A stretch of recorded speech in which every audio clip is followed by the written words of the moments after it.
Start. ଆଜି ପଢ଼ିବା ଭାରତରେ ସ୍ଥାନୀୟ ଶାସନ ଲୋକାଲ ଗଭର୍ନାନ୍ସ ଇନ୍ ଇଣ୍ଡିଆ। ପଞ୍ଚାୟତିରାଜ ଓ ସହରାଞ୍ଚଳ ସ୍ଥାନୀୟ ସହାୟତା ଶାସନ। ସେ ଦୁଇ ପ୍ରକାରର ଶାସନ କଥା କହୁଛି, ଗୋଟେ ଗ୍ରାମାଞ୍ଚଳ ସ୍ଥାନୀୟ ସହାୟତା ଶାସନ ଆଉ ଗୋଟେ ସହରାଞ୍ଚଳ ସ୍ଥାନୀୟ ସହାୟତା ଶାସନ। ତୁମେ ଜାଣିଥିବ ମାନେ ଯେଉଁ ସିଡ୍ୟୁଲ୍ ବା ଅନୁସୂଚୀ ଅଛି, ଅନୁସୂଚୀ 11 ଆଉ 12, 11 ଅନୁସୂଚୀ ଏବଂ 12 ଅନୁସୂଚୀରେ, ପ୍ରଥମେ 11 ଅନୁସୂଚୀରେ ପଞ୍ଚାୟତି ରାଜ ଅଛି, 12 ଅନୁସୂଚୀରେ ମ୍ୟୁନିସିପାଲିଟି ଅଛି ହେଲା। 11 ଅନୁସୂଚୀରେ ଲୋକାଲ ସେଲ୍ଫ ଗଭର୍ନେନ୍ସ ବା ସ୍ଥାନୀୟ ସ୍ୱାୟତ୍ତ ଶାସନ ଅଛି ଗ୍ରାମାଞ୍ଚଳର, ଆମେ ପଢ଼ିଥିଲେ। ଆଜି ଆମେ ପଢ଼ିବା ଭାରତରେ ସ୍ଥାନୀୟ ଶାସନ, ସେଇଟାରେ ପଞ୍ଚାୟତି ରାଜକୁ କହୁଛି ଏବଂ ସହରାଞ୍ଚଳ ସ୍ଥାନୀୟ ସ୍ୱାୟତ୍ତ ଶାସନ କଥାକୁ କହୁଛି। ଗଣତନ୍ତ୍ର ହେଉଛି ଲୋକ ଜନଗଣଙ୍କ ଶାସନ, ବୁଝିହେଲା। ସେଥିରେ ଦୁଇଟା ସରକାର ରହୁଛି, ସେ କହୁଛି ଗୋଟେ ହେଉଛି କେନ୍ଦ୍ର ସରକାର ଆଉ ଗୋଟେ ହେଉଛି ରାଜ୍ୟ ସରକାର ରହୁଛି। ଗୋଟିଏ ରାଷ୍ଟ୍ରରେ ନିର୍ବାଚିତ ସରକାର ଗୋଟିଏ ବା ଦୁଇଟି ସ୍ତରରେ ଅର୍ଥାତ୍ କେନ୍ଦ୍ର ଓ ପ୍ରାଦେଶିକ ସ୍ତରରେ କ୍ଷମତା ଠୁଳ କରିଥାଏ। ଏଇଟା ହେଉଛି ପ୍ରତିନିଧିମୂଳକ ଶାସନ ବା ପ୍ରତିନିଧି ମାନେ ଯେଉଁ ସିଧାସଳଖ ଭୋଟ ଦେଇକି ଜନସାଧାରଣଙ୍କ ଦ୍ୱାରା ସିଧାସଳଖ ଭୋଟ ଦେଇକି ଯେଉଁମାନଙ୍କୁ ନିର୍ବାଚିତ କରନ୍ତି ସେଇମାନେ ଶାସନ କରନ୍ତି ସିଧାସଳଖ ଭାବେ, ସେଇଟାକୁ କହୁଛି ସ୍ଥାନୀୟ ଶାସନ। ସେଥିପାଇଁ ତୃଣମୂଳ ସ୍ତରରେ ଅର୍ଥାତ୍ ସର୍ବନିମ୍ନ ସ୍ତରରେ ଗଣତନ୍ତ୍ର ପ୍ରତିଷ୍ଠା କରିବା ନିମନ୍ତେ ବ୍ୟବସ୍ଥା ହେଲା ଯାହାକୁ ସ୍ଥାନୀୟ ସରକାର ବା ସ୍ଥାନୀୟ ଶାସନ ବ୍ୟବସ୍ଥା ଲୋକାଲ ସେଲ୍ଫ ଗଭର୍ନାନ୍ସ ବୋଲି କୁହାଗଲା। କ'ଣ ହେଲା ନା ଜନସାଧାରଣଙ୍କ ଦ୍ୱାର ନିକଟରେ ଶାସନ ପ୍ରତିଷ୍ଠା କରି ସେଥିରେ ସେମାନଙ୍କୁ ସିଧାସଳଖ ଜଡ଼ିତ ବା ସମ୍ପୃକ୍ତ କରାଇବା ଦ୍ୱାରା ଗଣତନ୍ତ୍ରର ଆଧାର ବା ବେସ୍ ସମ୍ପ୍ରସାରିତ ଓ ସୁଦୃଢ଼ ହୋଇପାରିବ ବୋଲି ଚିନ୍ତା କରାଗଲା।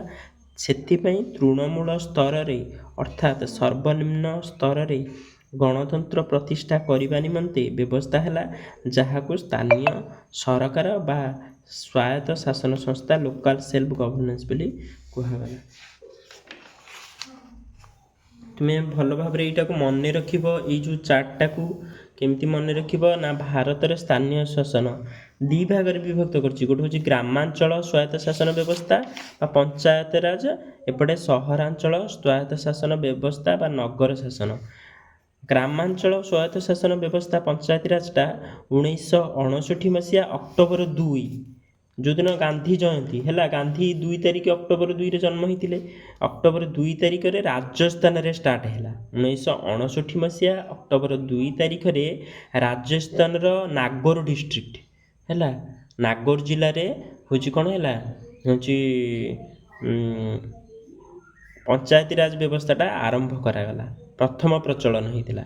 ସହରାଞ୍ଚଳଟା ସେମିତି ସେ କହୁଛି 1887 ମସିହା ମାନ୍ଦ୍ରାଜ, ଯେଉଁଟା ବର୍ତ୍ତମାନ ନାଁ ହେଉଛି ଚେନ୍ନାଇ, ଚେନ୍ନାଇର ପୂର୍ବ ନାମ ଥିଲା ମାନ୍ଦ୍ରାଜ। ମାନ୍ଦ୍ରାଜରେ 1887 ମସିହାରେ ସହରାଞ୍ଚଳ ସ୍ଥାନୀୟ,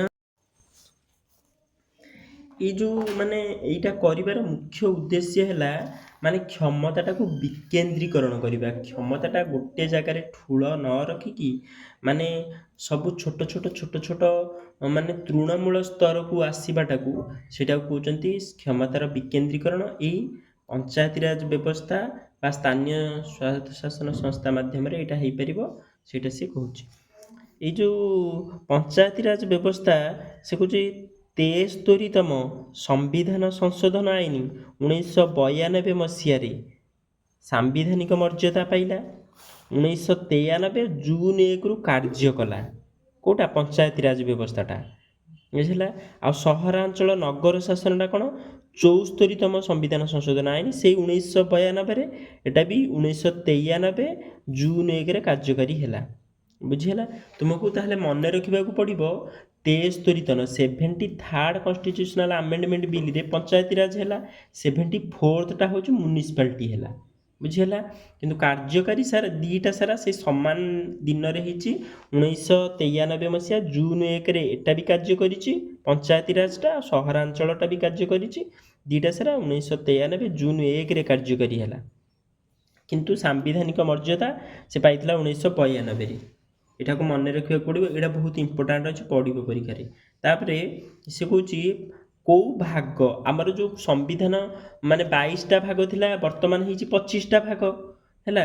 ସେ ପଚାରୁଛି ଯେ କେଉଁ ଭାଗରେ ପଞ୍ଚାୟତିରାଜ ବ୍ୟବସ୍ଥାଟା ଥିଲା। ନବମ ଭାଗରେ, ପାର୍ଟ IX ବା ନବମ ଭାଗରେ ପଞ୍ଚାୟତିରାଜ ବ୍ୟବସ୍ଥା ଥିଲା। ତାପରେ ହେଉଛି ସହରାଞ୍ଚଳ ସ୍ଥାନୀୟ ସ୍ୱାୟତ୍ତ ଶାସନ ବ୍ୟବସ୍ଥାଟା ନବମ କ ବା ପାର୍ଟ IXAରେ ଅଛି। ଏଟା IXରେ ଅଛି ପଞ୍ଚାୟତିରାଜଟା, ଇଏ IXA ବା ନବମ କ। ଏଟା ନବମ ଭାଗରେ ଅଛି, ଏଟା ନବମ କରେ ଅଛି। ଏଟା କେଉଁ ଧାରାରୁ କେଉଁ ଧାରା ପର୍ଯ୍ୟନ୍ତ ଅଛି ପଞ୍ଚାୟତିରାଜ ବ୍ୟବସ୍ଥାଟା? 243ରୁ 243O, 243O ପର୍ଯ୍ୟନ୍ତ ଏଇ ଯେଉଁ ଆର୍ଟିକିଲରେ ପଞ୍ଚାୟତିରାଜ ବ୍ୟବସ୍ଥାଟା ଅଛି ସମ୍ବିଧାନରେ। ତାପରେ 243 ତରୁ 243 ଜ ବା 243 ପି ଟୁ 243 ZG ପର୍ଯ୍ୟନ୍ତ ରହୁଛି ସହରାଞ୍ଚଳ ସ୍ୱାୟତ୍ତ ଶାସନ ବ୍ୟବସ୍ଥା ବା ନଗର ଶାସନ ସମ୍ବିଧାନର ଏଇ ଧାରାରେ। ତାପରେ ଏଇଟା କହିଥିଲି ଷ୍ଟାର୍ଟିଂରୁ ଏକାଦଶ ଅନୁସୂଚୀରେ ଅଛି। ଅନୁସୂଚୀ ଏକାଦଶରେ ଅଛି ପଞ୍ଚାୟତିରାଜ, ଦ୍ୱାଦଶରେ ଅଛି ମ୍ୟୁନିସିପାଲିଟି। ତାପରେ ଏଥିରେ କେତେଟା ବିଷୟ ଅଛି? କାର୍ଯ୍ୟ ବା କ୍ଷମତା ପରିସଂଖ୍ୟା କେତେ? 29ଟା ଅଛି ପଞ୍ଚାୟତିରାଜରେ ହେଲା।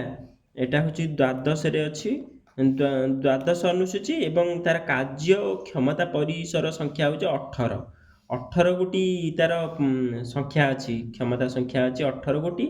କେଉଁଟା? ସହରାଞ୍ଚଳ ସ୍ୱାୟତ୍ତ ଶାସନ ବ୍ୟବସ୍ଥାରେ। ତାପରେ ୟାର କାର୍ଯ୍ୟକାଳ 5 ବର୍ଷ, ୟାର ବି କାର୍ଯ୍ୟକାଳ 5 ବର୍ଷ। ଏଠିରେ ଆସନ ସଂରକ୍ଷଣ ହେଉଛି 1/3, ଏଟାରେ ବି ଆସନ ସଂରକ୍ଷଣ ହେଉଛନ୍ତି 1/3। ଏଇଟା ଗୋଟେ ଚାର୍ଟ କରିଦେଇଛି, ଏଇଟାକୁ ମନେ ରଖିବ, ପୁରା ମନେ ରଖିବ ସବୁଦିନ ପାଇଁ, କାରଣ ଏଇଟା ବର୍ତ୍ତମାନ ଆମ ଭାରତରେ ତୁମେ ତ ଜାଣିତ ଗ୍ରାମ ପଞ୍ଚାୟତରେ ପଞ୍ଚାୟତିରାଜ ବ୍ୟବସ୍ଥାଟା ଅଛି, ସହରାଞ୍ଚଳରେ ସହରାଞ୍ଚଳ ସ୍ୱାୟତ୍ତ ଶାସନ ସଂସ୍ଥା ଅଛି। ଏଟାକୁ ମନେ ରଖିବ, ବୁଝିହେଲା? ଆଉ ଶୁଣିଦେଲେ ହିଁ ମନେ ରହେ, ତୁମକୁ କହିଥିଲି। ସେଇଟା କହିଲା ଗଣତନ୍ତ୍ର ବିକେନ୍ଦ୍ରୀକରଣ। ଗଣତନ୍ତ୍ର ବିକେନ୍ଦ୍ରୀକରଣ ପ୍ରକ୍ରିୟା ଭାରତରେ ବିଧିବଦ୍ଧ ଭାବେ ପ୍ରଥମେ 1882 ମସିହା ଇଂରେଜ ଶାସକ ତଥା ସଂସ୍କାରକ ଲର୍ଡ ରିପନ୍ଙ୍କ ଦ୍ୱାରା ଆରମ୍ଭ କରାଯାଇଥିଲା। 1882 ମସିହାରେ ହେଉଛି ଲର୍ଡ ରିପନ୍, ସିଏ କ'ଣ କରିଥିଲେ? ଏଇ ଯେଉଁ ବିଧିବଦ୍ଧ ଭାବେ ଗଣତାନ୍ତ୍ରିକ ବିକେନ୍ଦ୍ରୀକରଣ ପ୍ରକ୍ରିୟାକୁ ଆରମ୍ଭ କରିଥିଲେ, ବୁଝିହେଲା? ସ୍ୱାୟତ୍ତ ଶାସନ ଆଇନ ପ୍ରଣୟନ ଦ୍ୱାରା ଏହା କରାଯାଇଥିଲା। ସ୍ୱାଧୀନ ଭାରତରେ ଏହି ବ୍ୟବସ୍ଥା 1959 ମସିହାରେ ନୂତନ ରୂପରେ କାର୍ଯ୍ୟ କଲା। ଠିକୁ ଖାଲି ମନେ ରଖିବ, ଯୋଉଟା ଇମ୍ପୋର୍ଟାଣ୍ଟ ସେଇଟା କହିଦେଉଛି। ତାପରେ ଏଟାକୁ ବି ପୁଣି ମନେ ରଖିବ, ଏଇଟା ବହୁତ ଇମ୍ପୋର୍ଟାଣ୍ଟ, ବୁଝିହେଲା? ଆମେ ତ ଜାଣିଲେ ଦୁଇ ଭାଗରେ ବିଭକ୍ତ କରାଯାଉଛି, କିଛି ଅସୁବିଧା ନାହିଁ, କାରଣ ସହରାଞ୍ଚଳ ଗୋଟେ, ଗ୍ରାମାଞ୍ଚଳ ଗୋଟେ, ବୁଝିଲା? ସେ ଗ୍ରାମାଞ୍ଚଳ ସ୍ୱାୟତ୍ତ ଶାସନ ସଂସ୍ଥାଟାକୁ କହୁଛନ୍ତି ପଞ୍ଚାୟତିରାଜ। ପଞ୍ଚାୟତିରାଜଟା 3 ଭାଗରେ ବିଭକ୍ତ, ବୁଝିହେଲା? କ'ଣ? ଗ୍ରାମ ପଞ୍ଚାୟତ, ପଞ୍ଚାୟତ ସମିତି, ଜିଲ୍ଲା ପରିଷଦ। ତମ ମାନେ 3 ଟାୟାର ସିଷ୍ଟମ୍। ପଞ୍ଚାୟତିରାଜ ସିଷ୍ଟମ୍ଟା ହେଉଛି ତ୍ରିସ୍ତରୀୟ ବା 3 ଟାୟାର ସିଷ୍ଟମ୍। ଗୋଟେ ହେଲା ଗ୍ରାମ ପଞ୍ଚାୟତ, ପଞ୍ଚାୟତ ସମିତି ଆଉ ଜିଲ୍ଲା ପରିଷଦ। ସ୍ତର କ'ଣ ସ୍ତର? ନା ଗ୍ରାମ ପଞ୍ଚାୟତ ସ୍ତରରେ ଗ୍ରାମ ସଭା ବା ସର୍ବନିମ୍ନ ସ୍ତର, ତାପରେ ମଧ୍ୟବର୍ତ୍ତୀ ସ୍ତର ବ୍ଲକ ବା ମଣ୍ଡଳ, ଜିଲ୍ଲାରେ ଜିଲ୍ଲା ବା ଶୀର୍ଷ ବା ସର୍ବୋଚ୍ଚ ସ୍ତର, ବୁଝିହେଲା? କ୍ଷେତ୍ରାଞ୍ଚଳ 2000ରୁ 10,000 ଲୋକ ସଂଖ୍ୟା ଯଦି ଥିବେ ସେଇଟା କ'ଣ ହେବ? ଗ୍ରାମ ପଞ୍ଚାୟତ, ସେଠି ଗ୍ରାମ ସଭା ରହିବ। 20,000ରୁ 1.5 ଲକ୍ଷ, 1,50,000 ଯଦି ଲୋକ ସଂଖ୍ୟା ରହିବେ ସେଇଟାକୁ କ'ଣ କୁହାହେବ? ପଞ୍ଚାୟତ ସମିତି। ଆଉ ହେଉଛି ଜିଲ୍ଲାଟା ହେଉଛି 1.5 ଲକ୍ଷରୁ ଉର୍ଦ୍ଧ୍ୱ ସମଗ୍ର ଜିଲ୍ଲାର ଲୋକ ସଂଖ୍ୟା। ଗଠନକାରୀ ଏକକ ସଂଖ୍ୟା ହେଲା ଗ୍ରାମ ପଞ୍ଚାୟତ, ଗ୍ରାମ ସଭା, ସେ ତାର କ'ଣ 11ରୁ 25 ଗୋଟି ୱାର୍ଡ ରହିବ। ଆଉ ଏଠି କ'ଣ ରହିବ? ପଞ୍ଚାୟତ ସମିତିଟା 10ରୁ 15ଟା ଗ୍ରାମ ପଞ୍ଚାୟତ ସମିତିରେ। ଜିଲ୍ଲାର ପ୍ରତ୍ୟେକ ବ୍ଲକର 2 ବା ତତୋଧିକ ଜିଲ୍ଲା ପରିଷଦ ଜୋନ୍ରୁ ନିର୍ବାଚିତ ସଦସ୍ୟ କ'ଣ? ଏଇଟା ହେଉଛି ଜିଲ୍ଲା ପରିଷଦ। ରାଜନୈତିକ ମୁଖ୍ୟ ଗ୍ରାମ ପଞ୍ଚାୟତର କିଏ? ନା ସରପଞ୍ଚ। ମନେ ରଖିବ, ସରପଞ୍ଚ ହେଉଛନ୍ତି ଗ୍ରାମ ପଞ୍ଚାୟତର ମୁଖ୍ୟ। ଏଠି ପଞ୍ଚାୟତ ସମିତିର ମୁଖ୍ୟ କିଏ? ଅଧ୍ୟକ୍ଷ ବା ଚେୟାରମ୍ୟାନ୍। ଏଠି ଜିଲ୍ଲା ପରିଷଦର କିଏ ମୁଖ୍ୟ? ନା ଅଧ୍ୟକ୍ଷ ବା ଚେୟାରମ୍ୟାନ୍। ଖାଲି ତୁମକୁ ଦୁଇଟା ସାରା ସମାନ ଅଛି, ତୁମକୁ ଖାଲି ମନେ ରଖିବାକୁ ପଡ଼ିବ।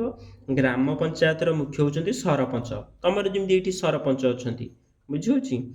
ହେଉଛି ପଞ୍ଚାୟତ ସମିତିର ହେଉଛି ଚେୟାରମ୍ୟାନ୍, ଆଉ ଜିଲ୍ଲା ପରିଷଦର ବି ଚେୟାରମ୍ୟାନ୍। ତାଙ୍କର ପ୍ରଶାସନିକ ମୁଖ୍ୟ କିଏ? ତୁମେ ଜାଣିଥିବ ସଚିବ ବା କାର୍ଯ୍ୟନିର୍ବାହୀ ଅଧିକାରୀ, ଏକ୍ଜିକ୍ୟୁଟିଭ୍ ଅଫିସର ହେଲା, ବା ସେକ୍ରେଟେରିଏଟ୍ ବା ଏକ୍ଜିକ୍ୟୁଟିଭ୍ ଅଫିସର। ଆଉ ପଞ୍ଚାୟତ ସମିତିର ମୁଖ୍ୟ କିଏ? ପ୍ରଶାସନିକ ମୁଖ୍ୟ ଆଡମିନିଷ୍ଟ୍ରେଟିଭ୍ ହେଡ୍ କିଏ? ନା ବିଡିଓ ବ୍ଲକ ଡେଭଲପମେଣ୍ଟ ଅଫିସର ବା ମଣ୍ଡଳ ଉନ୍ନୟନ ଅଧିକାରୀ ହେଲା। ଜିଲ୍ଲା ପରିଷଦର ମୁଖ୍ୟ କିଏ? ନା ଜିଲ୍ଲାପାଳ ବା କଲେକ୍ଟର, ବୁଝିହେଉଛି। ଏମାନେ ହେଉଛନ୍ତି ମାନେ ଆଡମିନିଷ୍ଟ୍ରେଟିଭ୍ ହେଡ୍ ବା ପ୍ରଶାସନିକ ମୁଖ୍ୟ। ଆଉ ଯେଉଁମାନେ ଏପଟେ ଯେଉଁ କହିଲିନି ନା, ଏମାନେ ରାଜନୈତିକ ମୁଖ୍ୟ, ମାନେ ଏମାନଙ୍କୁ ଭୋଟ ଦେଇକି ଜିତେଇଥିଲେ କେଉଁମାନଙ୍କୁ? ସରପଞ୍ଚ, ଚେୟାରମ୍ୟାନ୍। ଏମାନେ ହେଲେ ରାଜନୈତିକ ମୁଖ୍ୟ। ଏମାନେ ହେଲେ ପ୍ରଶାସନିକ ମୁଖ୍ୟ, ହେଲେ ହେଉଛି ଏକ୍ଜିକ୍ୟୁଟିଭ୍ ଅଫିସର, ବିଡିଓ ଆଉ ଜିଲ୍ଲାପାଳ। ଏମାନେ ପରୀକ୍ଷା ଦେଇକି, ପାଠ ପଢ଼ିକି ପରୀକ୍ଷା ଦେଇକି ଚାକିରି ପାଇଥାନ୍ତି, ବୁଝିହେଲା ନା। ଯେମିତି ୟୁପିଏସ୍ସି କ୍ଲିୟର କରିକି ଜିଲ୍ଲାପାଳ କଲେକ୍ଟର ଚାକିରି କରନ୍ତି, ବିଡିଓ ସେମିତି ଓଏସ୍ଏ ଦେଇକି ହୁଅନ୍ତି। ଏମାନେ ହେଉଛନ୍ତି ପରୀକ୍ଷା ଦେଇକି, ପରୀକ୍ଷାରେ ପାସ୍ କରିକି ଚାକିରି କରିଥାନ୍ତି ଏମାନେ, ବୁଝିହେଲା ନା। କିନ୍ତୁ ସେମାନଙ୍କୁ ଲୋକମାନେ ଭୋଟ ଦେଇକି ଜିତେଇଥାନ୍ତି। କେଉଁମାନଙ୍କୁ? ଯେଉଁମାନେ ରାଜନୈତିକ ମୁଖ୍ୟ, ସରପଞ୍ଚ ହୁଅନ୍ତୁ, ଚେୟାରମ୍ୟାନ୍ ହୁଅନ୍ତୁ, ଅଧ୍ୟକ୍ଷ ହୁଅନ୍ତୁ। ତାପରେ ତାଙ୍କର ବୟସ, ସର୍ବନିମ୍ନ ବୟସ କେତେ? ସେ କହୁଛି 21 ବର୍ଷ, ବୁଝିହେଲା। ସର୍ବନିମ୍ନ ବୟସ ହେଉଛି 21 ବର୍ଷରୁ ଉର୍ଦ୍ଧ୍ୱ, 21 ବର୍ଷରୁ କମ୍ ହୋଇନଥିବ। ସେଟା ବି 21 ବର୍ଷ, ଏଟା ବି 21 ବର୍ଷ। ସମସ୍ତଙ୍କର ଲେଖିଛି 21 ବର୍ଷ। ମାନେ ସରପଞ୍ଚ, ଚେୟାରମ୍ୟାନ୍, ଅଧ୍ୟକ୍ଷ, ସେମାନେ ସମସ୍ତଙ୍କର ବୟସ 21ରୁ ଉର୍ଦ୍ଧ୍ୱ ହେଇଥିବ, ବୁଝିହେଲା ନା। ଜିଲ୍ଲାପାଳଙ୍କର ବି, ବିଡିଓଙ୍କର ବି, କାର୍ଯ୍ୟନିର୍ବାହୀ ଅଧିକାରୀ ସମସ୍ତଙ୍କର ବୟସ 21ରୁ ଉର୍ଦ୍ଧ୍ୱ ହେଇଥିବ, 21ରୁ କମ୍ ହୋଇନଥିବ। କାର୍ଯ୍ୟ କ'ଣ? ତାଙ୍କର ହେଉଛି ଗ୍ରାମ ପଞ୍ଚାୟତର ଉଭୟ ବାଧ୍ୟତାମୂଳକ କାର୍ଯ୍ୟ ଅଛି, ଇଚ୍ଛାଧୀନ କାର୍ଯ୍ୟ ବି ଅଛି। ପଞ୍ଚାୟତ ସମିତିର ଉଭୟ ବାଧ୍ୟତାମୂଳକ କାର୍ଯ୍ୟ ଅଛି, ଇଚ୍ଛାଧୀନ କାର୍ଯ୍ୟ ଅଛି। ଜିଲ୍ଲା ପରିଷଦର ବି ଉଭୟ ବାଧ୍ୟତାମୂଳକ ଆଉ ଇଚ୍ଛାଧୀନ କାର୍ଯ୍ୟ। ସମସ୍ତଙ୍କର କିଛି ବାଧ୍ୟତାମୂଳକ କାର୍ଯ୍ୟ ଅଛି ଏବଂ ଇଚ୍ଛାଧୀନ କାର୍ଯ୍ୟ ଅଛି। ଆମେ ଜାଣିଗଲେ ଷ୍ଟ୍ରକ୍ଚରଟାରୁ, ଏଇ ଯେଉଁ ଡାଇଗ୍ରାମ ବା ଷ୍ଟ୍ରକ୍ଚରଟାରୁ ଆମେ ଜାଣିଗଲେ, ମାନେ କ'ଣ ଜାଣିଲେ ନା, ଗ୍ରାମାଞ୍ଚଳ ଗୋଟେ ରହୁଛି, ସହରାଞ୍ଚଳ ଗୋଟେ ରହୁଛି। ଗ୍ରାମାଞ୍ଚଳଟା 3 ଭାଗରେ ବିଭକ୍ତ, ସହରାଞ୍ଚଳଟା ବି 3 ଭାଗରେ ବିଭକ୍ତ, ବୁଝିହେଲା। ଆଉ ପଞ୍ଚାୟତି ରାଜ ବ୍ୟବସ୍ଥା ରାଜସ୍ଥାନର ନାଗୌର ଡିଷ୍ଟ୍ରିକ୍ଟରେ ଫାଷ୍ଟ ଆରମ୍ଭ ହେଇଥିଲା, 1959 ମସିହାରେ ହେଇଥିଲା। ଅକ୍ଟୋବର 2, 1959ରେ ହେଇଥିଲା। ଏଇ ସାଙ୍ଗେ ସାଙ୍ଗେ ଆମେ ପଢ଼ିଥିଲେ, ବୁଝିହେଲା ନା। ଗାନ୍ଧିଜୀଙ୍କ ଜନ୍ମଦିନଟା ଥିଲା ସେଦିନ, ହେଲା, ସେଇଦିନ ଆରମ୍ଭ କରାହେଲା, ବୁଝିହେଲା। ଆଉ ସହରାଞ୍ଚଳଟା 1887 ମସିହାରେ ହେଇଥିଲା। ଏଇନାକେ ତା ନାଁ ହେଇଯାଇଛି ଚେନ୍ନାଇ, କିନ୍ତୁ ତାର ଆଗରୁ ତା ନାଁ ଥିଲା ମାନ୍ଦ୍ରାଜ, ବୁଝିହେଉଛି। ଏଟା ନବମ ଭାଗ୍ୟରେ ଅଛି, ଏଟା ନବମ କରେ ଅଛି, ମନେ ରହିଯିବ ଯଦି ଆମେ ସିରିଏଲି ମନେ ରଖିବା। ଏଟା ନବମରେ ଅଛି ପଞ୍ଚାୟତିରାଜ, ନବମ କ ବା IX ଏରେ ଅଛି ଏ ଯେଉଁ ମ୍ୟୁନିସିପାଲିଟି, ବୁଝିହେଲା। ସବୁବେଳେ ପରୀକ୍ଷାରେ ପଡ଼େ। 243 ଓ ଭିତରେ ଅଛି ପଞ୍ଚାୟତିରାଜ। ତାପରେ ଏଠି ହେଉଛି ପି, ଓ ସରିଗଲା, ତାପରେ ପି ଆରମ୍ଭ ନୁହେଁ କି, OPQRST ଏମିତି ଅଛି। ଓ 243 ଓରେ ସରିଗଲା, 243ରେ 243 ଓରେ ସରିଗଲା କ'ଣ? ପଞ୍ଚାୟତିରାଜ ବ୍ୟବସ୍ଥାଟା। ଆରମ୍ଭ ହେଲା ନଗର ଶାସନ ବା କର୍ପୋରେସନ, ସହରାଞ୍ଚଳ ସ୍ୱାୟତ୍ତ ଶାସନ ବ୍ୟବସ୍ଥାଟା 243 ପିରୁ ଆରମ୍ଭ ହେଇକି 244 ZG, ବୁଝିହେଲା। ଏଟା ହେଉଛି ଏକାଦଶ ଅନୁସୂଚୀରେ ଅଛି, ଏଟା ଦ୍ୱାଦଶ। ଏଟାର 29ଟା ଅଛି କ୍ଷମତା ସଂଖ୍ୟା, କାର୍ଯ୍ୟ ଓ କ୍ଷମତା ପରିସର ସଂଖ୍ୟା। ଏଟାର 18ଟା ଅଛି, ବୁଝିହେଲା। ଏଟା 5ଟା। ଏଟାକୁ ମନେ ରଖିବ, ବାର ବାର କହୁଛି, ଶୁଣିଲେ ମନେ ରହିଯିବ। ଆଉ ମନେ ରଖିବ ବି ଏଇ ଯେଉଁ ଗ୍ରାମ ପଞ୍ଚାୟତର ଯେଉଁ 3ଟା ସ୍ତର, ବାରମ୍ବାର କହୁଛି, ମନେ ରଖିବ ଏଇଟାକୁ, ଭେରି ଭେରି ଇମ୍ପୋର୍ଟାଣ୍ଟ। ମାନେ ଗ୍ରାମ ପଞ୍ଚାୟତ, ପଞ୍ଚାୟତ ସମିତି, ଜିଲ୍ଲା ପରିଷଦ, କେତେଟା ୱାର୍ଡ଼ରୁ କେତେଟା ୱାର୍ଡ଼ ବେଶୀ ମନେ ରଖିବ। ଗ୍ରାମ ପଞ୍ଚାୟତ, ପଞ୍ଚାୟତ ସମିତି, ଜିଲ୍ଲା ପରିଷଦ, ଗ୍ରାମ ସଭା, ବ୍ଲକ, ଜିଲ୍ଲା, ଜିଲ୍ଲାର ଜିଲ୍ଲାପାଳ, ଗ୍ରାମ ସଭାର ଯେଉଁ କ'ଣ କହିଲ କାର୍ଯ୍ୟନିର୍ବାହୀ ଅଧିକାରୀ, ବିଡିଓ, ବ୍ଲକ ବା ମଣ୍ଡଳର ହେଉଛନ୍ତି ବିଡିଓ, ଏଇଟା ହେଲେ ପ୍ରଶାସନିକ ମୁଖ୍ୟ। ରାଜନୈତିକ ମୁଖ୍ୟ ହେଉଛନ୍ତି ସରପଞ୍ଚ, ଚେୟାରମ୍ୟାନ୍। ଏଟାକୁ ବାର କହୁଛି, ମନେ ରଖିବ। ତାପରେ ପଞ୍ଚାୟତିରାଜ ବ୍ୟବସ୍ଥା ବିଷୟରେ ଆମେ ପାରାଗ୍ରାଫ ୱାଇଜ ପଢ଼ିବା। ପଞ୍ଚାୟତି ଅର୍ଥ ପଞ୍ଚାୟତି ମାନେ 5 ବର୍ଷ, ବୁଝିଗଲା ନା। ପଞ୍ଚ ଶବ୍ଦର ଅର୍ଥ ହେଉଛି 5। ଜାତିର ପିତା ମହାତ୍ମା ଗାନ୍ଧୀ ଭାରତରେ ଗ୍ରାମ ସ୍ୱରାଜ୍ୟ ପ୍ରତିଷ୍ଠା କରିବା ପାଇଁ ଚାହିଁଥିଲେ। ତାଙ୍କ ମତରେ ଭାରତର ଆତ୍ମା ଗ୍ରାମମାନଙ୍କରେ ରହିଛି। ଗ୍ରାମର ଉନ୍ନତି ବିନା ଦେଶର ପ୍ରକୃତ ଉନ୍ନତି ସମ୍ଭବ ନୁହେଁ। ପ୍ରତ୍ୟେକ ଗ୍ରାମ ଏକ ସ୍ୱୟଂ ସମ୍ପୂର୍ଣ୍ଣ ପ୍ରଜାତନ୍ତ୍ର ରିପବ୍ଲିକ ରୂପେ ଗଠିତ ହେବା ପାଇଁ ସେ ଆଶା ପୋଷଣ କରିଥିଲେ। ସେଇଥିପାଇଁ ତାଙ୍କ ଆଦର୍ଶ ନୀତିରେ ମାନେ ଚାଲିକି ଅନୁକରଣ କରିକି ଏଇ ଯେଉଁ ପଞ୍ଚାୟତି ରାଜ ବ୍ୟବସ୍ଥାଟା ସୃଷ୍ଟି କରାଯାଇଛି। ଏହି ବ୍ୟବସ୍ଥାରେ ପଞ୍ଚାୟତର ରାଜ ଶାସନ ଚାଲୁଥିବାରୁ ଏହାକୁ ପଞ୍ଚାୟତି ରାଜ କୁହାଯାଏ। ଏଥିରେ କ'ଣ ହୋଇଛି ନା କ୍ଷମତା ଗୁଡ଼ିକ ବିକେନ୍ଦ୍ରୀକରଣ ହୋଇଛି। ଏଇଟା ସମ୍ବିଧାନର ଧାରା 40ରେ ଗୋଟିଏ ରାଷ୍ଟ୍ର ନିର୍ଦ୍ଦେଶକ ନୀତି ସଂଯୋଗ କରାଯାଇଛି, ଯେଉଁଥିରେ କୁହାଯାଇଛି ଯେ ରାଷ୍ଟ୍ର ଗ୍ରାମ ପଞ୍ଚାୟତ ଗଠନ କରିବାକୁ ପଦକ୍ଷେପ ନେବ ଏବଂ ସେଗୁଡ଼ିକୁ ଏଭଳି କ୍ଷମତା ଓ ପ୍ରାଧିକାର ପ୍ରଦାନ କରିବ ଯେପରିକି ସେମାନେ ସ୍ୱାୟତ୍ତ ଶାସନ ସଂସ୍ଥା ରୂପେ କାର୍ଯ୍ୟ କରିବାକୁ ସକ୍ଷମ ହେବେ। ସେ କହୁଛି ଧାରା 40ରେ ଅଛି। ପରୀକ୍ଷାରେ ପଡ଼େ ଗ୍ରାମ ପଞ୍ଚାୟତ ବିଷୟରେ କେଉଁଠି ଅଛି? ସମ୍ବିଧାନର ଧାରା 40। ସେଟା କେଉଁଟା? ଧାରା 40ଟା DPSP, directive principles of state policy ବା ରାଷ୍ଟ୍ର ନିର୍ଦ୍ଦେଶକ ନୀତିରେ ସେଇ ଜିନିଷଟା ଲେଖା ହେଇଛି। 1952 ମସିହାର ପ୍ରଥମ ପଞ୍ଚବାର୍ଷିକ ଯୋଜନା। ପରୀକ୍ଷାରେ ପଡ଼ିବ ପିଲାମାନେ, ସେ ପଚାରିବ କେବେ ପ୍ରଥମ ପଞ୍ଚବାର୍ଷିକ ଯୋଜନା ହେଇଥିଲା? 1952 ମସିହାରେ ଫାଷ୍ଟ 5 ଇୟର ପ୍ଲାନ୍ ଆରମ୍ଭ ହେଇଥିଲା। ସେଠିରେ କରାହେଇଥିଲା ଗୋଷ୍ଠୀ ଉନ୍ନୟନ ଯୋଜନା ବା କମ୍ୟୁନିଟି ଡେଭଲପମେଣ୍ଟ ପ୍ରୋଗ୍ରାମ। ଜନସ୍ପୃହା ଜନସମ୍ପୃକ୍ତି ଅଭାବରେ ସଫଳ ହୋଇନଥିଲା। 1953 ମସିହାର ଗାନ୍ଧୀ ଜୟନ୍ତୀ ଦିବସରେ ଜାତୀୟ ସମ୍ପ୍ରସାରଣ ସେବାର ପ୍ରଚଳନ ମଧ୍ୟ ବିଶେଷ ପରିବର୍ତ୍ତନ ଆଣିନଥିଲା। ଗୋଷ୍ଠୀ ଉନ୍ନୟନ ଯୋଜନାର କାର୍ଯ୍ୟକାରିତା ସମୀକ୍ଷା କରିବା ନିମନ୍ତେ କେନ୍ଦ୍ର ସରକାର 1957 ମସିହାରେ, ଅଣ୍ଡରଲାଇନ୍ କରିବ, ମନେ ରଖିବ, ଭେରି ଇମ୍ପୋର୍ଟାଣ୍ଟ, 1957 ମସିହାରେ ଶ୍ରୀ ବଳବନ୍ତ ରାୟ ମେହେଟ୍ଟା ଅଧୀନରେ ଏକ ସମିତି ବସାଇଥିଲେ, ଯାହା ଗଣତାନ୍ତ୍ରିକ ବିକେନ୍ଦ୍ରୀକରଣ ସମିତି, କମିଟି ଅନ୍ ଡେମୋକ୍ରାଟିକ୍ ଡିସେଣ୍ଟ୍ରାଲାଇଜେସନ୍ ବା ମେହେଟ୍ଟା ସମିଟି 1957ରେ ହେଇଥିଲା। ଏହି ସମିତିର ସୁପାରିଶ କ୍ରମେ ତ୍ରିସ୍ତରୀୟ ପଞ୍ଚାୟତି ରାଜ ବ୍ୟବସ୍ଥା ପ୍ରଚଳନ କରାଗଲା। ମୁଁ କହିଥିଲି ତ୍ରିସ୍ତରୀୟ 3ଟା ସ୍ତର, ଗୋଟେ ହେଉଛି ଗ୍ରାମ ପଞ୍ଚାୟତ, ଆଉ ଗୋଟେ ପଞ୍ଚାୟତ ସମିତି, ଜିଲ୍ଲା ପରିଷଦ, 3ଟା ସ୍ତର।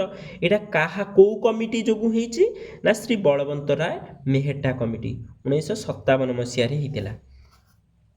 ଏଇ ଗ୍ରାମ ସ୍ତରରେ ଗ୍ରାମ ପଞ୍ଚାୟତ, ବ୍ଲକ ମଣ୍ଡଳ ସ୍ତରରେ ପଞ୍ଚାୟତ ସମିତି, ଜିଲ୍ଲା ସ୍ତରରେ ଜିଲ୍ଲା ପରିଷଦ ରହିବାର ବ୍ୟବସ୍ଥା ରହିଛି। ପଞ୍ଚାୟତି ରାଜ ବ୍ୟବସ୍ଥା ସର୍ବପ୍ରଥମେ 1959 ମସିହା ଅକ୍ଟୋବର 2 ତାରିଖରେ ରାଜସ୍ଥାନରେ ଆରମ୍ଭ କରାଯାଇଥିଲା। ରାଜସ୍ଥାନର ନାଗୋର ଡିଷ୍ଟ୍ରିକ୍ଟ ବା ନାଗୋର ଜିଲ୍ଲାରେ କରାଯାଇଥିଲା। ଓଡ଼ିଶାରେ କେବେ ହେଲା ନା 1961 ମସିହା ଜାନୁଆରୀ 26ରେ।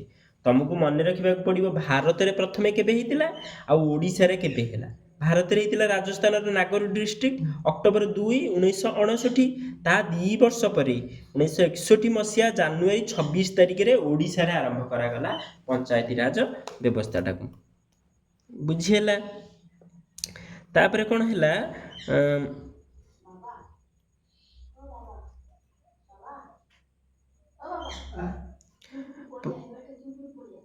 1992 ମସିହା 73ତମ ସମ୍ବିଧାନ ସଂଶୋଧନ ଆଇନ ବଳରେ ପଞ୍ଚାୟତିରାଜ ଅନୁଷ୍ଠାନଗୁଡ଼ିକ ସାମ୍ବିଧାନିକ ମର୍ଯ୍ୟାଦା କ୍ଷମତା ପ୍ରଦାନ କଲେ। ସାରା ଦେଶରେ ସେମାନଙ୍କର ସମରୂପତା ନିମନ୍ତେ ବ୍ୟବସ୍ଥା କଲେ।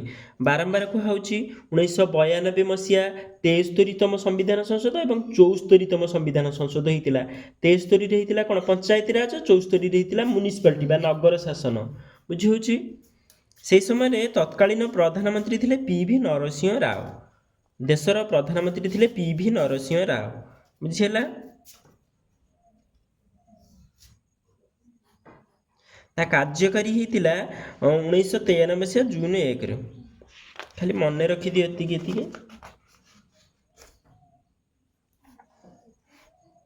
ତାପରେ ପଞ୍ଚାୟତ ଗୁଡ଼ିକର କ୍ଷମତା ଆଉ ଦାୟିତ୍ୱ।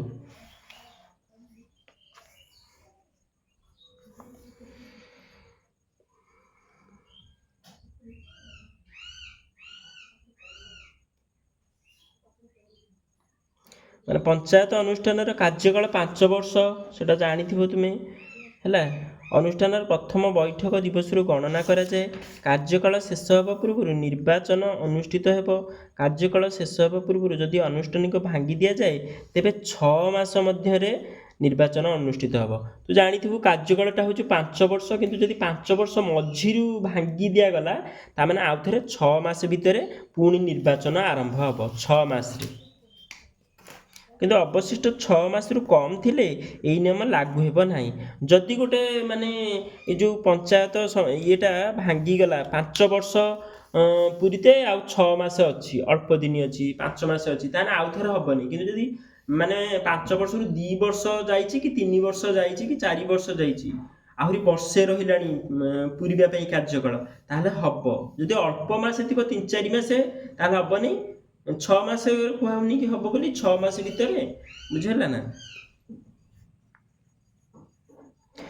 243 ଘ ବା 243 ଡି ଧାରା ଅନୁସାରେ ପଞ୍ଚାୟତ ଅନୁଷ୍ଠାନଗୁଡ଼ିକରେ ଜନସଂଖ୍ୟା ଅନୁପାତରେ ଅନୁସୂଚିତ ଜାତି ଅନୁସୂଚିତ ଜନଜାତି ନିମନ୍ତେ ସ୍ଥାନ ସଂରକ୍ଷଣ କରାଯିବ। ଯେଉଁ SC ST ମାନଙ୍କ ପାଇଁ ସେଠି କ'ଣ ହେବ ହେଉଛି ସଂରକ୍ଷଣ ବ୍ୟବସ୍ଥା କରାଯିବ। ବୁଝିପାରିଲୁ ନା। ମାନେ ଯଦି 6 ମାସରୁ କମ୍ ଅଛି ଭାଙ୍ଗିଗଲା, ଆମର 5 ବର୍ଷ କାର୍ଯ୍ୟକାଳ, ଧର 4 ବର୍ଷ 7-8 ମାସେ ଗଲାଣି, ଆଉ କେତେ ରହିଲା, ଆଉ 4-5 ମାସ ରହିଲେ ଶେଷ ହେଇଯିବ। ଯଦି ସେଇ ସମୟରେ ଭାଙ୍ଗିଗଲା ତାହେଲେ ଆଉ ନିର୍ବାଚନ ଯେମିତି ହେବା କଥା 5 ବର୍ଷ ପରେ ସେମିତି ହେବ। କିନ୍ତୁ ଯଦି 2-3 ବର୍ଷ ମଝିରୁ ଭାଙ୍ଗି ଯାଉଛି ତାହେଲେ 6 ମାସ ଭିତରେ ନିର୍ବାଚନ ହେଇକି ଆଉ ଥରେ ପଞ୍ଚାୟତ ବ୍ୟବସ୍ଥାଟାରେ ସରପଞ୍ଚ ସ୍ଥିର କରାହେବ। SC STଙ୍କ ପାଇଁ ସେ କହୁଛି 1/3 ଆସନ ହେଉଛି ଅନୁସୂଚିତ ଜାତି ଅନୁସୂଚିତ ଜନଜାତି ମହିଳାମାନଙ୍କ ନିମନ୍ତେ ସଂରକ୍ଷିତ ରହିବ। ଓଡ଼ିଶାର ଗ୍ରାମାଞ୍ଚଳ ସ୍ୱାୟତ୍ତ ଶାସନ ସଂସ୍ଥା ଅର୍ଥାତ୍ ପଞ୍ଚାୟତିରାଜ ସଂସ୍ଥାମାନଙ୍କରେ ସମୁଦାୟ ଆସନର ଶତକଡ଼ା 50% ନାରୀମାନଙ୍କ ପାଇଁ 50% ସଂରକ୍ଷଣ ଅଛି। କେଉଁଠି? ପଞ୍ଚାୟତିରାଜ ବ୍ୟବସ୍ଥାରେ, ଗ୍ରାମାଞ୍ଚଳ ଯେଉଁ ସ୍ୱାୟତ୍ତ ଶାସନ ସଂସ୍ଥା ବା ପଞ୍ଚାୟତିରାଜ ବ୍ୟବସ୍ଥାରେ। ଏହି ଜାତିଗୁଡ଼ିକର ମହିଳାମାନେ ନିମନ୍ତେ 1/3 ଆସନ ସଂରକ୍ଷଣ କରିବେ। ସମସ୍ତ ସଂରକ୍ଷିତ ଆସନ ପର୍ଯ୍ୟାୟକ୍ରମେ ପଞ୍ଚାୟତର ସମସ୍ତ ନିର୍ବାଚନ ମଣ୍ଡଳୀରେ ଅଦଳ ବଦଳ ହୋଇ ଆବଣ୍ଟିତ ହେବ। ହେଲା। ତାପରେ 243 ଝ ବା 243 I ଧାରା ଅନୁସାରେ ପ୍ରତ୍ୟେକ ରାଜ୍ୟର ରାଜ୍ୟପାଳ ପ୍ରତି 5 ବର୍ଷରେ ଥରେ ଗୋଟିଏ ଅର୍ଥ ଆୟୋଗ ଗଠନ କରିବେ। ଅର୍ଥ ଆୟୋଗ ବା ଫାଇନାନ୍ସ କମିଶନ, ସେଟା 243 I ଅଛି। ଆଇରେ ଅଛି ଫାଇନାନ୍ସ କମିଶନ ହେବ ବା ଅର୍ଥ ଆୟୋଗ ହେବ। ବୁଝିପାରିଲ ନା। ଏହି ଆୟୋଗର ପଞ୍ଚାୟତ ସଂସ୍ଥାମାନଙ୍କର ଆର୍ଥିକ ସ୍ଥିତି ସମୀକ୍ଷା କରିବ, ସେମାନଙ୍କ ପାଇଁ ରାଜସ୍ୱ ଅନୁଦାନ ବିତରଣ କରିବ, ନୀତି ସ୍ଥିର କରି। କିଏ? ଏ ଯେଉଁ ଅର୍ଥ ଆୟୋଗ ବା ଫାଇନାନ୍ସ କମିଶନ କ'ଣ କରିବ? ପଞ୍ଚାୟତ ସଂସ୍ଥାମାନଙ୍କର ଆର୍ଥିକ ସ୍ଥିତି ସମୀକ୍ଷା କରିବ। କେତେ ପଇସା ଅଛି, କେତେ ଖର୍ଚ୍ଚ ହେବ, କେଉଁଠୁ ପଇସା ଆସିବ, କେତେ ଦିଆହେବ, କେତେ ବଳକା ରହିଲା, ସେଇଟା ବୁଝିବ। ରାଜସ୍ୱ ଅନୁଦାନ ବିତରଣ କରିବ, ଯେଉଁଟା ଆଦାୟ କରିଥିବ ଟ୍ୟାକ୍ସ ସେମାନଙ୍କୁ ସେଇଟାକୁ କାମରେ ଲଗେଇବ। ରାଜ୍ୟପାଳଙ୍କ ଦ୍ୱାରା ନିଯୁକ୍ତ ରାଜ୍ୟ ନିର୍ବାଚନ ଆୟୋଗ ପଞ୍ଚାୟତ ସଂସ୍ଥାମାନଙ୍କ ପାଇଁ ନିର୍ବାଚନ କରାଇବା ବିଷୟ 243K ବର୍ଣ୍ଣନା କରାଯାଇଛି। ତାହେଲେ ରାଜ୍ୟପାଳଙ୍କ ଦ୍ୱାରା ନିଯୁକ୍ତ କିଏ? ରାଜ୍ୟ ନିର୍ବାଚନ ଆୟୋଗ ବା ଷ୍ଟେଟ୍ ଇଲେକ୍ସନ କମିଶନ କାହା ଦ୍ୱାରା ନିଯୁକ୍ତ? ରାଜ୍ୟପାଳଙ୍କ ଦ୍ୱାରା। ବୁଝିପାରିଲ ନା। ସଂସ୍ଥାମାନଙ୍କ ପାଇଁ ନିର୍ବାଚନ କରାଇବା ବିଷୟ ଧାରା 243 ବା 243K ଅଛି। ତାପରେ ଆମେ ପଢ଼ିବା ହେଉଛି ଏଇ ପଞ୍ଚାୟତ ସଂସ୍ଥାମାନଙ୍କରେ ରାଜନୈତିକ ଦଳମାନଙ୍କର ଭୂମିକା ସମ୍ପର୍କୀୟ କୌଣସି ବର୍ଣ୍ଣନା ସମ୍ବିଧାନରେ ନାହିଁ। ଆଜି ପଢ଼ିବା ପଞ୍ଚାୟତ ଗୁଡ଼ିକର କ୍ଷମତା ଦାୟିତ୍ୱ। କ'ଣ କ'ଣ କ୍ଷମତା ଅଛି ପଞ୍ଚାୟତ ଗୁଡ଼ିକର? ସେ କହୁଛି ସେଇ ସମ୍ବିଧାନର ଧାରା 243(6) ବା G ରେ ଏକାଦଶ ଅନୁସୂଚୀରେ ବର୍ଣ୍ଣିତ 29ଟି ବିଷୟ ଉପରେ ପଞ୍ଚାୟତ ସଂସ୍ଥାମାନଙ୍କୁ କ୍ଷମତା ଦାୟିତ୍ୱ ପ୍ରଦାନ ନିମନ୍ତେ ରାଜ୍ୟ ବ୍ୟବସ୍ଥାପିକା ଆଇନ ପ୍ରଣୟନ କରିପାରେ। ସେ କହୁଛି 29ଟା। ସେଇ 29ଟା କ'ଣ କ'ଣ? ଏଇଠି ଦେଖ 1ରୁ ଆରମ୍ଭ କରି 29ଟା ପର୍ଯ୍ୟନ୍ତ ଦେଇଛି। ଏଇ ବିଷୟରେ ପଞ୍ଚାୟତ ଗୁଡ଼ିକର କ୍ଷମତା ବା ଦାୟିତ୍ୱ ରହିଛି। 1 ନମ୍ବର ହେଲା କୃଷି ଓ କୃଷିର ସମ୍ପ୍ରସାରଣ ହେଲା। 2ରେ ହେଲା ଭୂ ଉନ୍ନୟନ, ଭୂ ସଂସ୍କାର, ଚକବନ୍ଦୀ ଓ ମୃତ୍ତିକା ସଂରକ୍ଷଣ କାର୍ଯ୍ୟାନ୍ୱୟନ।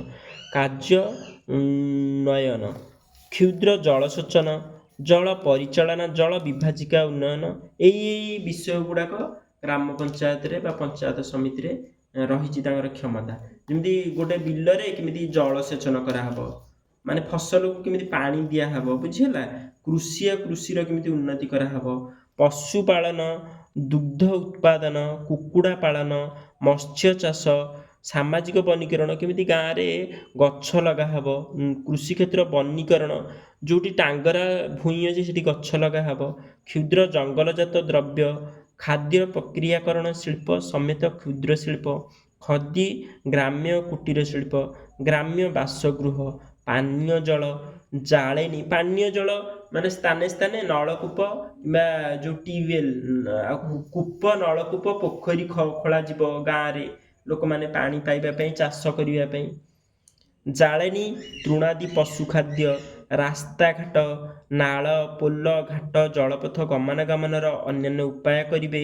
ବିଦ୍ୟୁତ୍ ବଣ୍ଟନ, ରାସ୍ତା କଡ଼ରେ ଯେଉଁ ଲାଇନ୍ ଦେବେ, ଲାଇନ୍ ତାର ଦେବେ, ବିଦ୍ୟୁତ୍ ବତି ଖୁଣ୍ଟ ଲଗେଇବେ ରାତିରେ ଯିବା ଆସିବା କରିବା ପାଇଁ। ସମେତ ଗ୍ରାମ୍ୟ ବୈଦ୍ୟୁତିକରଣ, ଅଣପାରମ୍ପରିକ ଶକ୍ତି ଉତ୍ସ, ଦାରିଦ୍ର୍ୟ ଦୂରୀକରଣ ଯୋଜନା, କେମିତି ଗାଁର ଲୋକମାନଙ୍କର କେମିତି ଦାରିଦ୍ର୍ୟଟା ଦୂର କରାହବ, ପଭର୍ଟି ଆଲିଭିସନ୍ କେମିତି କରାହବ ସେଇ ତାର ପ୍ରୋଗ୍ରାମ କରିବେ। ପ୍ରାଥମିକ ମାଧ୍ୟମିକ ବିଦ୍ୟାଳୟ ପ୍ରଥମରୁ ଦଶମ ପର୍ଯ୍ୟନ୍ତ ଯେଉଁ ରହୁଛି ଯେଉଁ କ'ଣ କହିଲ କ୍ଲାସ୍, ସେମାନେ କେମିତି ଗାଁ ଅଞ୍ଚଳର ଗ୍ରାମାଞ୍ଚଳର ଛୁଆମାନେ ପାଠ ପଢ଼ିବେ, ହେଲା। ପ୍ରାଥମିକ ପ୍ରଥମରୁ ପଞ୍ଚମ, ପୁଣି ଷଷ୍ଠ ସପ୍ତମ ଅଷ୍ଟମ ଏଗୁଡ଼ା କେମିତି ଶିକ୍ଷା କରିବେ ତା ପାଇଁ ବ୍ୟବସ୍ଥା କରିବ। ବୈଷୟିକ ପ୍ରଶିକ୍ଷଣ, ବୃତ୍ତିଗତ ଶିକ୍ଷା, ପ୍ରୌଢ଼ ଅଣ ଅନୁଷ୍ଠାନିକ ଶିକ୍ଷା, ପାଠାଗାର ଲାଇବ୍ରେରୀ କରିବେ ଗାଁରେ। ସାଂସ୍କୃତିକ କାର୍ଯ୍ୟକ୍ରମ, ବଜାର ମେଳା, ଚିକିତ୍ସାଳୟ, ମେଡ଼ିକାଲ, ପ୍ରାଥମିକ ସ୍ୱାସ୍ଥ୍ୟକେନ୍ଦ୍ର, ଡାକ୍ତରଖାନା ସମେତ ସ୍ୱାସ୍ଥ୍ୟ ଓ ସ୍ୱାସ୍ଥ୍ୟରକ୍ଷା କାର୍ଯ୍ୟକ୍ରମ। ପରିବାର କଲ୍ୟାଣ କ'ଣ କହିଲ, ଯେମିତି ଛୁଆ ପିଲା ସୁରୁଖୁରୁରେ ଜନ୍ମ ହେବେ, ଛୋଟ ଛୁଆ ଯେମିତି ମରିବେନି, ମା ଯେମିତି ମରିବେନି ଗର୍ଭଧାରଣ ସମୟରେ, ଏବଂ ଗର୍ଭ ଯେତେବେଳେ ଜନ୍ମ ଦେଉଛି ଶିଶୁକୁ, ନବଜାତ ଶିଶୁକୁ, ତାର ବ୍ୟବସ୍ଥା କରିବେ। ମହିଳା ଶିଶୁ କଲ୍ୟାଣ, ଶାରୀରିକ ଅକ୍ଷମ ଓ ମାନସିକ ଦୁର୍ବଳ ବ୍ୟକ୍ତିଙ୍କ କଲ୍ୟାଣ ସମେତ ସମାଜ ମଙ୍ଗଳ। ଦୁର୍ବଳ ଶ୍ରେଣୀ ବିଶେଷତଃ ତଫସିଲଭୁକ୍ତ ଜାତି ଓ ତଫସିଲଭୁକ୍ତ ଉପଜାତି କଲ୍ୟାଣ, SC STଙ୍କର କେମିତି ଡେଭଲପ୍ ହେବ ସେଇ ବିଷୟରେ ବି ଅଛି। ତାପରେ ହେଉଛି ସାର୍ବଜନୀନ ବଣ୍ଟନ ବ୍ୟବସ୍ଥା, ଗୋଷ୍ଠୀ ସମ୍ପତ୍ତିର ରକ୍ଷଣାବେକ୍ଷଣ। ଗାଁରେ ଯେଉଁ ଅଛି ସରକାରଙ୍କର ସମ୍ପତ୍ତି, ଧର ପାଠାଗାର ହେଲା, ନଳକୂପ ହେଲା, କୂପ ହେଲା, ବିଦ୍ୟାଳୟ ହେଲା, ସେଇଟା ଯେମିତି ନଷ୍ଟ ନ କରି ଦିଆଯାଏ, ତାର ରକ୍ଷଣାବେକ୍ଷଣ କରାହବ। ତାପରେ ଏଇଟା ହେଲା କ'ଣ ହେଉଛି ତାର ଦାୟିତ୍ୱ। ଆମର ଯେଉଁ ତିନିଟା ସ୍ତର ଥିଲା ଗ୍ରାମ ପଞ୍ଚାୟତି ରାଜରେ, ଗୋଟେ ହେଉଛି ଗ୍ରାମ ପଞ୍ଚାୟତ, ପଞ୍ଚାୟତ ସମିତି, ଜିଲ୍ଲା ପରିଷଦ, ହେଲା। ଆମେ ଏଇଟାରେ ପଢ଼ିବା ପଲ୍ଲୀ ସଭା ବା ଗ୍ରାମ ସଭା, ହେଲା। ଯେଉଁ ତିନିଟା ସ୍ତର ଗ୍ରାମ ସଭା, ବ୍ଲକ, ଜିଲ୍ଲା, ହେଲା। ଫାଷ୍ଟ ପଢ଼ିବା ପଲ୍ଲୀ ସଭା ବା ଗ୍ରାମ ସଭା, ତାପରେ ଗ୍ରାମ ପଞ୍ଚାୟତ, ହେଲା। ତାପରେ କ'ଣ ପଢ଼ିବା ନା ପଞ୍ଚାୟତ ସମିତି, ତିନିଟା ପଞ୍ଚାୟତ ସମିତି, ଏଠି ଗ୍ରାମ ପଞ୍ଚାୟତ, ତାପରେ ଜିଲ୍ଲା ପରିଷଦ। ଯେଉଁ ତିନିଟା ସ୍ତର, ଏଇଟା ଗୋଟେ ସ୍ତର, ହେଲା, ଜିଲ୍ଲା ପରିଷଦ, ତାପରେ ପଞ୍ଚାୟତ ସମିତି, ଏଇଟା ଗୋଟେ ସ୍ତର, ତାପରେ ହେଲା କେଉଁଟା ଗ୍ରାମ ପଞ୍ଚାୟତ। ଏଇ ତିନିଟା ସ୍ତର ହେଉଛି ଗ୍ରାମାଞ୍ଚଳରେ ରହୁଛି, ସେଇ ବିଷୟରେ ପଢ଼ିବା। ତାର ଛୋଟ ୟୁନିଟ୍ଟା ଫାଷ୍ଟ ପଢ଼ିବା, ପଲ୍ଲୀ ସଂଖ୍ୟା ବା ଗ୍ରାମ ସଭା।